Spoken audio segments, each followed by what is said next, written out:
1. Uma tese sobre sua decomposição. É natural que o tempo seja uma substância corrosiva.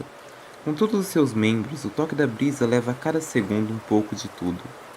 Há demora para encontrarmos sinais de podritude, mas sabemos que neste exato segundo estamos morrendo, que tudo torna-se pó. Todavia, existe uma regra. O tempo decompõe com eficácia somente aquilo que é físico e somente o que toca. É por tal razão que não importam os esforços contra ideologias, raramente somem por completo. São os animais mais ardilosos de nossas mentes, adaptando-se e evoluindo, mesmo que ainda continuem da mesma espécie. Medos primordiais, felicidades ilógicas e tristezas existencialistas poderiam muito bem serem descartados se somente cumpríssemos nossas funções. Mas os humanos estão longe de prezarem por tal frieza e disciplina mental. Não vivemos pela função, tampouco queremos concluí-la e morrermos.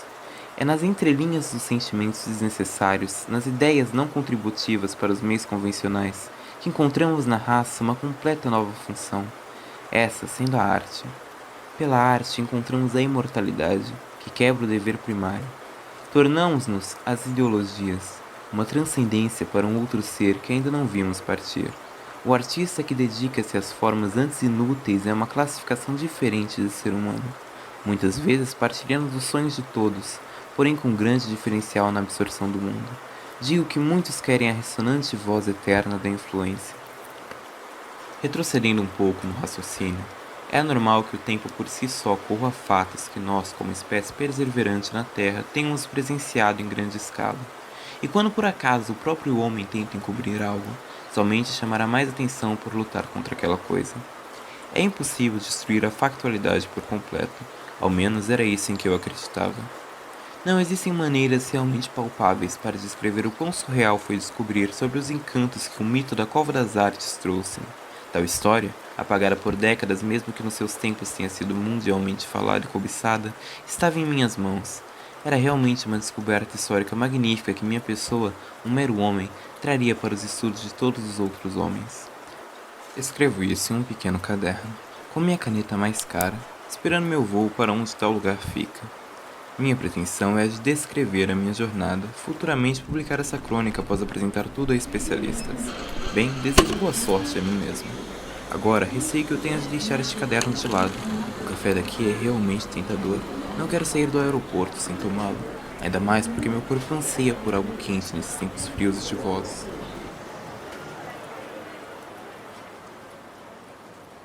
Preview.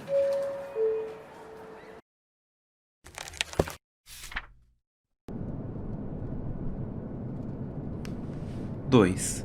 Quase como tesouro de Fen. É impossível contentar-me com tanto tempo vazio. Encarando as nuvens cinzentas por cima, atiçada fica minha mente sobre todo esse assunto. Encontro-me completamente ansioso para a exploração. De qualquer forma, decidi tentar escrever mais para que eu me recomponha. Caso eu continue como essa figura infantil e alegre, não focarei naquilo que preciso. Algo fundamental, mas que esqueci-me completamente de contar, foi como deparei-me com toda essa história.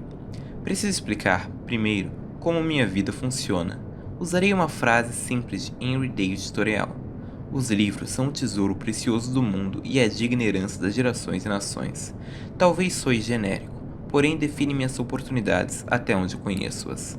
Foi nos livros que encontrei um grande tesouro, mas especificamente gigantescas heranças, oportunidades em histórias do passado que dão-me frutos simples, porém importantes, como o dinheiro para que minha pessoa sobreviva, e aos outros o fruto ainda maior de um inabalável conhecimento que prevalecerá por mais gerações.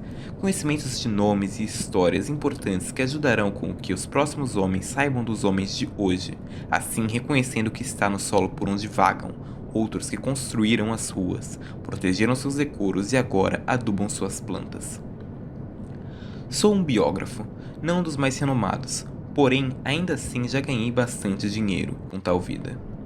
Com o que recebo, minha situação é estável por 1 ou 2 anos. Por isso, dediquei-me a outros trabalhos mais obscuros e que talvez não rendam-me tanto nesses últimos meses.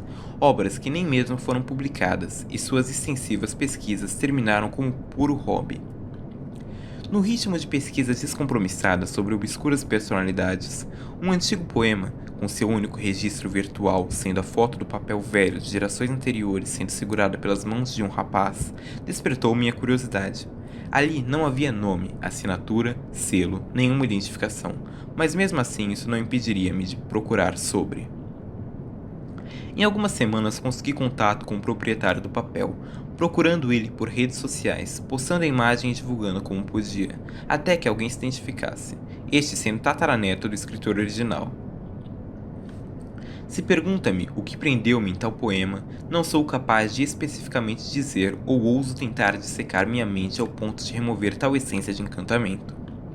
O poema tentava ridicularizar a arte em sua essência, mesmo sendo uma bela arte por si só. No fim, citando como o maior dos absurdos uma suposta cova das artes, onde de início acreditei ser um conceito de plore metafórica. Conhecendo mais a fundo sobre o homem por trás da obra, entendi o motivo pela controvérsia da arte contra a arte. Albert Hachinter, o escritor, prezava de modo extremo a masculinidade, temendo então qualquer possível discrepância do conceito. Não permitia-se a fazer coisas que acreditava serem de cunho frágil, mas ele em si não era tudo o que acreditava, mesmo que em constante negação. Um poeta involuntariamente dedicado, que alinhava-se à escrita como um modo de viver. Esse era Albert, que escreveu diversos poemas mesmo achando que fosse algo proibido para ele. Em algum dos textos pode-se até mesmo ver que ele está orgulhoso, está descolado de seus preconceitos, onde exibe um orgulho reprimido pelo que faz em segredo. O notável é que, em muitos textos, os contentes consigo ou não, ainda assim refere-se a tal cova artística, com desprezo ou medo, mas sempre relatando o quão injusta era a existência de tal magnífico local. Foi nos relatos sobre o local que encontrei o verdadeiro tesouro, como se no meu primeiro baú houvesse, além das riquezas prometidas, outro mapa. Os poemas, um ou outro, até mesmo revelaram a localização, próximo da cidade de Hallstatt, com até mais especificações que não cabem me dizer. A história não acabou em Albert. Seu filho e neto, que são avô e pai daquele com quem me encontrei, acabaram carregando a vontade proibida dele, a escrita enrustida, e também os contos e lendas nas citações do mesmo ambiente. O Hachinter, que não escrevia, jura-me que a história de seus antepassados é real, contando-me que seu pai uma certa vez até apontou para a entrada da cova, mas que jamais entraram. Todavia, o ponto onde realmente surpreendi-me foi quando mostrou registros de outras pessoas, de até mesmo artistas e cientistas hoje em dia considerados como clássicos, dos mais influentes na cultura, registros esses perdidos com o tempo, onde todos citavam esta mesma região das mais inusitadas formas. Foi por tais achados que iniciei minha jornada em meio a um borrão histórico, tentando compreender o que tanto impressionava os mais incríveis homens.